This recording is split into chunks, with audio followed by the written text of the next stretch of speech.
reports of U.S. needs to improve oversight of labs handling dangerous pathogens, report. Chicago, Reuters, a year-long audit of the program overseeing U.S. labs that handle lethal pathogens such as Ebola and anthrax found overworked safety inspectors, an absence of independent review and weak biosafety protections that could expose lab workers and the public to harm, a government report will say on Tuesday. The report by the Government Accountability Office to Congress followed a series of mishaps in which dangerous pathogens were inadvertently released. The report, seen by Reuters, concluded that the Federal Select Agent Program needs an overhaul.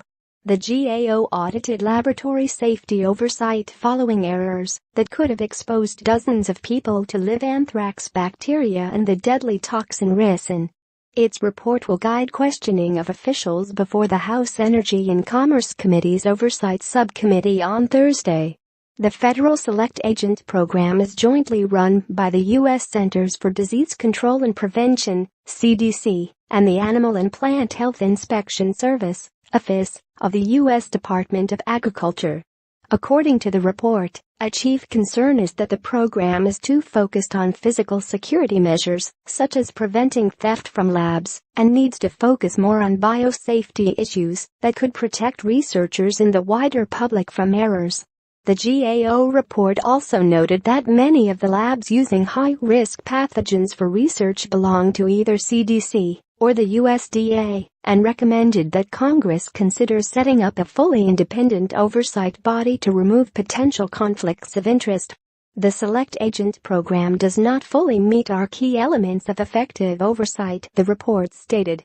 Safety lapses in CDC labs captured headlines in 2014 when scientists at a high-level biosecurity lab did not properly inactivate anthrax bacteria before sending the material to labs with fewer safeguards. More than 80 scientists were exposed to potentially live anthrax, though no one fell ill. In the months that followed, the Food and Drug Administration disclosed the discovery of decades-old vials of smallpox in a storage closet, while a U.S. Army lab erroneously shipped live anthrax to nearly 200 labs worldwide. To address concerns of conflict of interest, CDC and OFIS have made structural changes to increase the program's independence, but according to the GAO report, the program has not undergone a comprehensive risk management review, even as problems with lab safety continue to come to light. As recently as last November, the Department of Homeland Security found a private lab inadvertently shipped ricin, a lethal poison, to one of its training centers on multiple occasions in 2011. Considering the type of research we're talking about, we should have a much more robust, systematic oversight approach. That seems to be lacking, said an aide to the House committee who declined to be identified. To avoid conflicts of interest, inspections of OFIS laboratories are supposed to be carried out by the CDC, and inspections of CDC labs are to be carried out by OFIS. But the report revealed that at least 3 times in 2015, OFIS inspected its own laboratories, partly because there is no process in place to ensure compliance.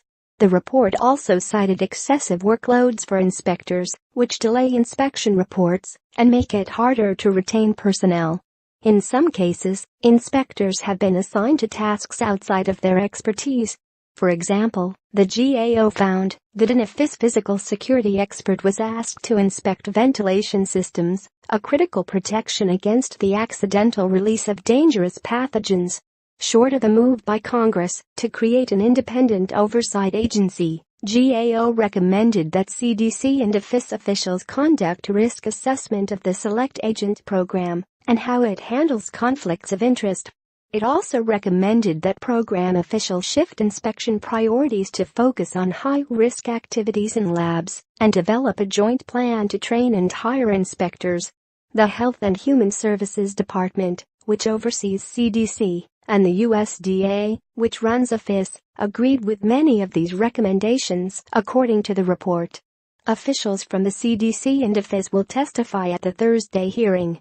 Reporting by Julie Steenhuisen. Editing by Michelle Gershberg.